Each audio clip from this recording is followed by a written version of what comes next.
Hello everyone, स्वागत है आप लोग का हमारे यूट्यूब चैनल एस्ट्रोनॉमिकल क्लास में। आज के इस वीडियो में हम यहाँ पर बिहार पैरामेडिकल एग्जाम 2024 के लिए फिजिक्स यानी कि भौतिकी के जो है ताप, उष्मा और गति चैप्टर से कुछ क्वेश्चंस को करने वाले हैं जो कि आपके लिए इम्पोर्टेंट है। तो वीडियो को अंत तक जरूर देखें और लास्ट में हम लोग जो इससे कुछ जो है संबंधित पॉइंट्स को देखेंगे। तो स्टार्ट करते हैं हम लोग अपना आज का वीडियो।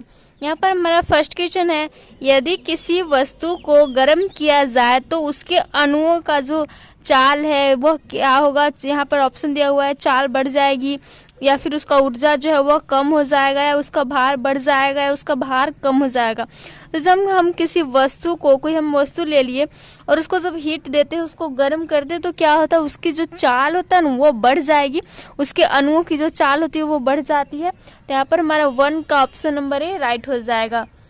नेक्स्ट क्वेश्चन है हमारा, किसी वस्तु की ऊष्मीय ऊर्जा की पहचान होती है वस्तुओं के अणुओं की किस ऊर्जा से। वस्तु के जो ऊष्मीय ऊर्जा की पहचान जो है किस वस्तुओं के अणुओं की जो है किस ऊर्जा से होती है, स्थितिज ऊर्जा से, गतिज ऊर्जा से, गतिज तथा स्थितिज दोनों ऊर्जाओं से, या फिर न तो गतिज ऊर्जा से और न ही स्थितिज ऊर्जा से। तो किसी वस्तु की जो ऊष्मीय ऊर्जा की पहचान होती है वह जो है वस्तुओं के अणुओं की जो है क्या होती है, गतिज ऊर्जा से होती है। तो 2 का हमारे यहाँ पर ऑप्शन नंबर बी राइट हो जाएगा। नेक्स्ट क्वेश्चन हमारा, उष्मा का एसआई मात्रक क्या होता है। ऑप्शन दिया हुआ है मीटर, किलोग्राम, जूल या फिर मीटर पर सेकेंड। तो उष्मा का एसआई मात्रक क्या हो जाता है, जूल हो जाता है। तो 3 का यहाँ पर हमारा ऑप्शन नंबर सी सही हो जाएगा। नेक्स्ट क्वेश्चन हमारा, किसी वस्तु की ऊष्मीय ऊर्जा उस वस्तु के अणुओं की जो है क्या होती है, उसकी गतिज ऊर्जा होती है कि उसकी अणुओं की कुल ऊर्जा होती है, अणुओं की औसत वेग होता है या अणुओं की औसत स्थितिज ऊर्जा होती है। तो किसी वस्तु की जो ऊष्मीय ऊर्जा होती है ना वह वस्तु के अणुओं की गतिज ऊर्जा होती है, काइनेटिक एनर्जी होती है। तो यहाँ पर हमारा 4 का ऑप्शन नंबर ए राइट हो जाएगा। नेक्स्ट क्वेश्चन है हमारा, निम्नलिखित में से सही कथन चुने, यानी कि जो यहाँ पर 4 ऑप्शन दिए हुए इसमें से कौन सा ऑप्शन राइट है। तो यहाँ पर ऑप्शन है हमारा, गैस के अणु स्वतंत्रता पूर्वक गति नहीं कर सकते हैं, जूल उष्मा या कार्य का ऐसा मात्रक नहीं है, घर्षण से उष्मा यहाँ पर उत्पन्न नहीं होती, गतिज ऊर्जा यानी कि यांत्रिक ऊर्जा की कीमत पर उष्मा उत्पन्न होती है। तो यहाँ पर जो सही कथन चुनना कौन सा जो है वो ऑप्शन है वो राइट है। तो यहाँ पर हमारा ऑप्शन नंबर डी हो जाएगा। ये जो गतिज ऊर्जा होती है उस यांत्रिक ऊर्जा की कीमत पर उष्मा उत्पन्न होती है। तो यहाँ पर हमारा 5 का ऑप्शन नंबर डी राइट हो जाएगा।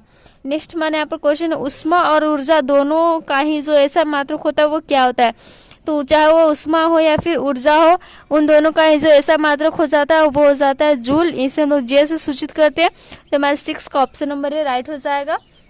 नेक्स्ट क्वेश्चन हमारा ऑप्शन यहाँ पर दिया हुआ है क्वेश्चन नंबर 7, ताप मापा जाता है किससे, यानी कि जो ताप यानी कि टेम्परेचर होता है किससे मापा जाता है। तो वह मापा जाता है ताप माप यानी कि थर्मामीटर से मापा जाता है टेम्परेचर। ओके, और इसमें थर्मामीटर में क्या होता है, मरकरी यानी कि पारा भरा हुआ होता है।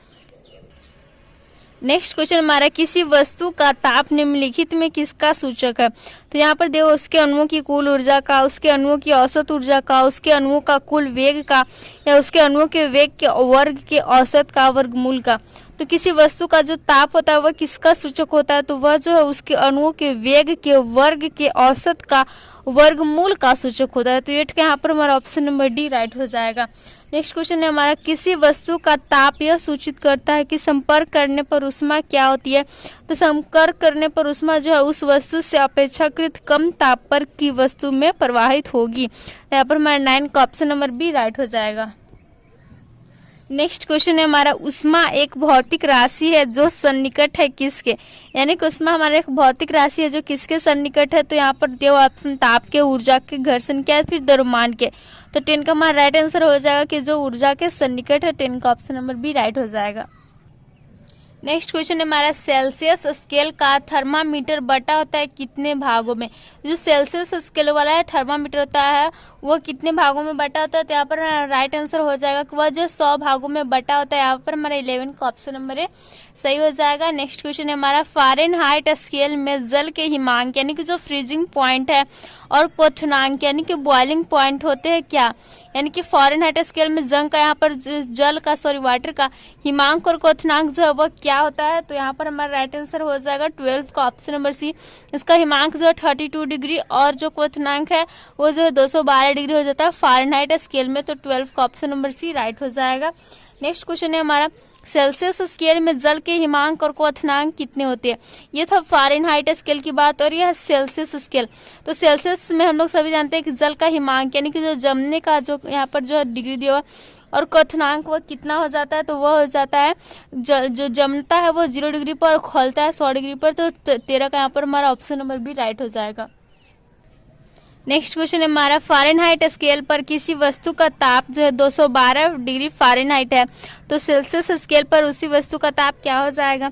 तो सेल्सियस स्केल पर अगर हम उस वस्तु की ताप की बात करें तो वो हो जाएगा 100 डिग्री सेल्सियस।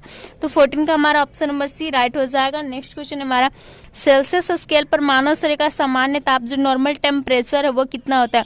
तो सेल्सियस स्केल की बात करें तो सेल्सियस स्केल पर जो मानव शरीर का नॉर्मल टेम्परेचर हो जाता है वो हो जाता है 37 डिग्री सेल्सियस। और 15 का ऑप्शन नंबर भी यहाँ पर राइट हो जाएगा। नेक्स्ट क्वेश्चन है हमारे यहाँ पर पूछा जा रहा है, उस ताप का मान जो सेल्सियस और फ़ारेनहाइट पैमाने पर समान होता है, यानी कि जो वह कौन सा टेम्परेचर है वो जो कि सेल्सियस और फ़ारेनहाइट दोनों ही पैमाने पर जो है समान ही होता है। तो यहाँ पर हमारा राइट आंसर हो जाएगा ऑप्शन नंबर सी -40 डिग्री जो है सेल्सियस और फ़ारेनहाइट पैमाने पर समान होता है। नेक्स्ट क्वेश्चन है हमारा, किसी वस्तु का ताप 310 केल्विन है, सेल्सियस स्केल पर इसका मान क्या होगा। तो कि किसी वस्तु का ताप जो यहाँ पर 310 केल्विन में दिया हुआ है और यहाँ पर जो सेल्सियस में पूछा जा रहा है कि इसका ताप क्या हो जाएगा, तो इसका ताप हो जाएगा 37 डिग्री सेल्सियस। ओके, तो 17 का हमारा ऑप्शन नंबर डी राइट हो जाएगा। नेक्स्ट हमारा क्वेश्चन है, दो तापों का अंतर सेल्सियस स्केल पर 25 डिग्री सेल्सियस है, इन तापों का अंतर फ़ारेनहाइट स्केल पर कितना होगा। तो यहाँ पर जो है सेल्सियस स्केल पर तापों का अंतर 25 है, तो फ़ारेनहाइट स्केल पर जो तापों का अंतर हो जाएगा वो हो जाएगा 45 डिग्री फ़ारेनहाइट। ओके, 18 का ऑप्शन नंबर डी राइट हो जाएगा। नेक्स्ट क्वेश्चन हमारा, किसी व्यक्ति के शरीर का ताप बढ़ाकर 105 डिग्री फ़ारेनहाइट हो जाता है, इस उच्च ताप का मान सेल्सियस स्केल पर क्या होगा। तो यहाँ पर ऑप्शंस देख सकते हैं आप सभी। तो यहाँ पर हमारा 19 का राइट आंसर हो जाएगा option number A 40.5 degree Celsius. Next और लास्ट क्वेश्चन हमारा, निम्नलिखित में से कौन सा कथन जो सही है, कौन सा ऑप्शन यहाँ पर जो कथन दिया हुआ है वो सही है। कार्य और ऊष्मा में कोई संबंध नहीं है, कार्य और ऊष्मा आपस में संबंध है, या फिर घर्षण ऊष्मा का समानुपाती होता है, या फिर कार्य और ऊष्मा दोनों घर्षण के अवैध समानुपाती होते हैं। तो कौन सा कथन जो सही नहीं है, तो यहाँ पर हमारा जो ऑप्शन नंबर बी है कि कार्य और ऊष्मा आपस में संबंध होते हैं, यह जो ऑप्शन कथन सही है। तो यहाँ पर हमारा 12 का ऑप्शन नंबर बी राइट हो जाएगा। अब हम देखते हैं कुछ पॉइंट्स को।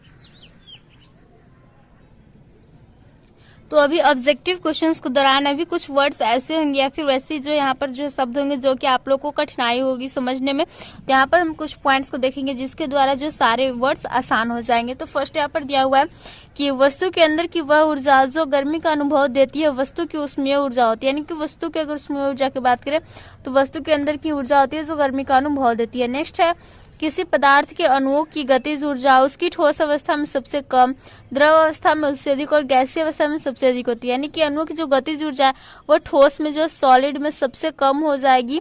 ओके, उससे ज्यादा हो जाएगी द्रव में, लिक्विड में, और उससे ज्यादा क्या हो जाएगी गैसीय अवस्था में सबसे अधिक हो जाती है।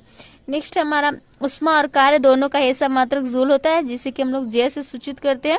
नेक्स्ट है, ऊष्मा ठंडे पदार्थ से गर्म पदार्थ में नहीं जाती बल्कि गर्म पदार्थ से ठंडे पदार्थ में जाती है। ओके, नेक्स्ट है, किसी वस्तु या पिंड की उष्णता की कोटि जो डिग्री को उसके ताप के रूप में व्यक्त किया जाता है।